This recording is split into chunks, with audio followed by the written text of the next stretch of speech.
Bonjour à tous, Philippe Martineau, conseiller en sécurité financière. J'espère que vous allez bien. Aujourd'hui, j'ai décidé de faire différent. J'ai décidé qu'on allait aborder à propos des prix, puisque la plupart des commentaires et des questions que je reçois comportent toujours sur le sujet des prix des produits. Donc évidemment, donner de l'information sur les produits, c'est une chose, mais aujourd'hui, on va vraiment parler que des prix.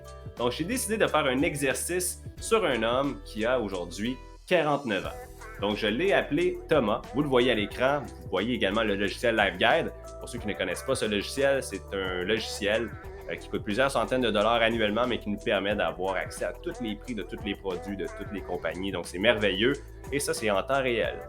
Donc, aujourd'hui, Thomas, qui est né le 1er juin 1973, donc il a 49 ans. Mais étant donné que son anniversaire dans moins de 6 mois, en date d'aujourd'hui, bien, il va avoir 50 ans. En fait, il est considéré comme s'il avait déjà 50 ans. Donc, les prix sont déjà élevés à l'âge supérieur et ça, c'est pour tous les assureurs. Thomas est non-fumeur puisqu'il ne fait aucun usage de tabac depuis au moins 12 mois consécutifs et il a besoin d'une assurance de 250 000.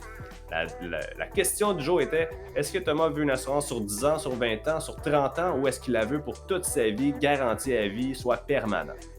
Donc, j'ai sorti les 4 produits et on va les regarder dès maintenant.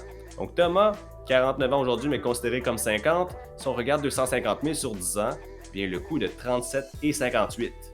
Si on fait un produit sur 20 ans, 70,20.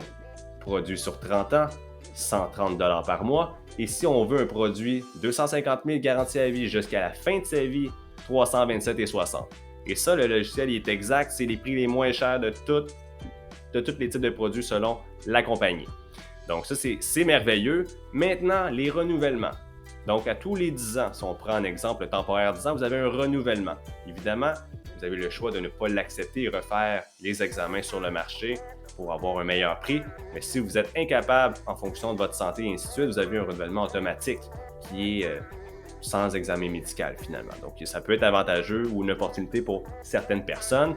Donc voyez-vous, c'est 37,58, mais ça va augmenter à 289 au bout de la 10e année.